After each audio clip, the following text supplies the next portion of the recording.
चला जेवण तर झालं माझं फुल बरं का. एक नंबर जेवण, असं जेवण म्हणजे नादखुळा जेवण होता. एवढ्या महागाईच्या काळामध्ये 110 रुपयाला फुल जेवण कोण देऊ लागले बाबा. मला कमाल वाटायला, कमाल.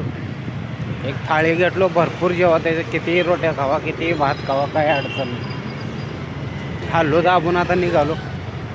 Rap rap rap rap rap rap rap rap जावं आपलं. लय मन खुश झालं बरं का मला. म्हणजे काल मी जेवण करायला गेलो होतो तिथं आणि मी थाळी घेतलं होतं. मला वाटलं असं 150 रुपयाला असं वाटलं, 150-170 रुपयाला असं वाटलं. आणि शेवटला बिल द्यायला गेल्यावर 110 रुपये म्हटले. मी म्हटलं 2 चपात्या एक्स्ट्रा घेतले. म्हटलं तुम्ही कितीही खावा, 110च घेतो. मन मी एवढ्या महागाईच्या काळामध्ये एवढं स्वस्त जेवण मिळणं हा काय जोक नाही आहे, कळालं का. तर ठीक आहे, आता जेवण करून माझं पोट पण भरलं, मन पण भरलं, एकदम शांत झालो मी. ठीक आहे, निघालो होतो रूमवर जाऊन झोपतो पटकन.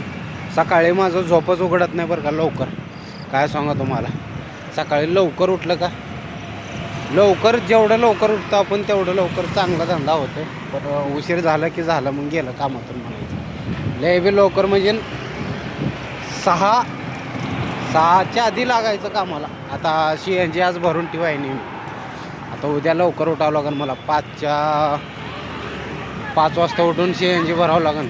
नाहीतर मग गेला आपला धंदा कामातून गेला म्हणून समजायचं. 5च्या अगोदर जर नाही उठलो मग गेलो कामातून म्हणायचं. एक तर पावसाळ्याचा दिवस आहे. आता गरमीचे दिवस पण असले का, गरमीच्या दिवसामध्ये तर एकतर गरमी आपलं दुपारच्या टायमाला धंदा बंद होऊन जातो. त्याच्यामुळं त्या टायमाला तर लवकरच उठावं लागेल. तर ठीक आहे मित्रांनो, आलो आता रूमजवळ. चलतो आता, थोड्या वेळानं भेटतो. आता हळूहळू माझा खर्च लेच वाढत चालले बरं का. भरपूर पैसा काय टेकना गेले, लय परेशानी चालू माझं. आता गावाकडे जायचं परत. एक 2 ते 3 दिवसात मी गावाकडे जाणार आहे. आता जाऊन RTO ऑफिसला TP घ्यायचे मला. TP घ्यायला आता विषय म्हणजे ना असा आहे, तिथं जाऊन कुणाला भेटावं, कुठं हिंडावं, तेच परेशानी चालू. मी TP नाही घेतलं की मग पोलीसवाल्यांना जागी पैसे दे. जाण्या येण्यालाच नुसतं पोलीसवाल्यांना पैसे द्यायला 1000-1200 रुपये जातात. त्याच्यामध्ये लय नुकसान होते मग. ठीक आहे, असं प्रॉब्लेम होते जाताना येताना.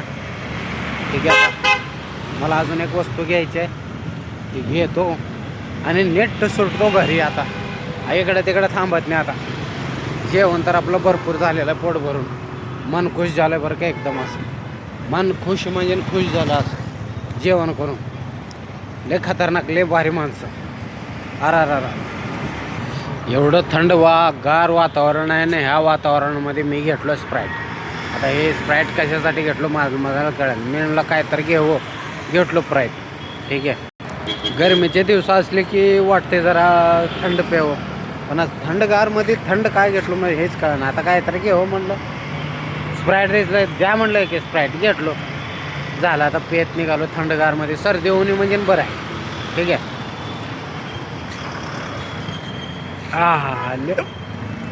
एवढ्या थंड मोसममध्ये थंड पेताना उन्हाळ्यामध्ये पेलं नाही ना, आता प्यायला लागलो बघा.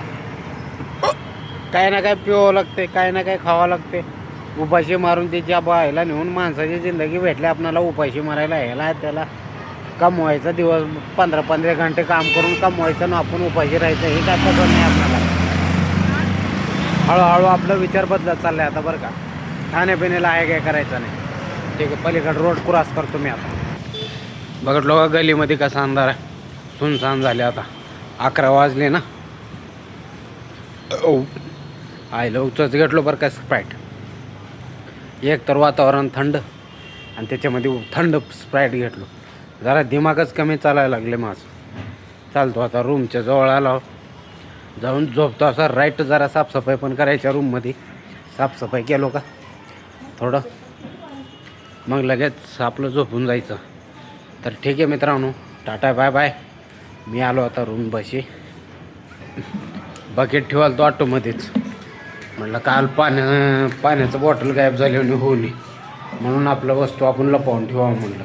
काल तिच्या बायला नाश्ता करून यायची कोणा माझी पाण्याची बाटली गायब झाली. त्याच्यामुळं मी म्हटलं नाही, अंधारले पडले मित्रांनो. ठीक आहे, आलो बघा फायनल रूममध्ये. बकेट ठेवलो खाली, बकेटात पाणी घेऊन गेलो तो आटू दिवायला. आटू म्हणजे पूर्ण दिवाई नाही, मी फक्त पायटे देवलो. हा रा रा रा. हो, आता घरात पाणी ओढाओढी करावं लागेल. लय परेशानी रे बाबा, दिवसभर बाहेर काम करायचं, घरी आल्यावर घरातले कामं लय लोड जाते बरं का. घरात आपली आपली बाई पाहिजे रे बाबा, नंतर काय खरं नाही. तर ठीक आहे मित्रांनो, लाईक करा, सबस्क्राईब करा. Tata bye bye.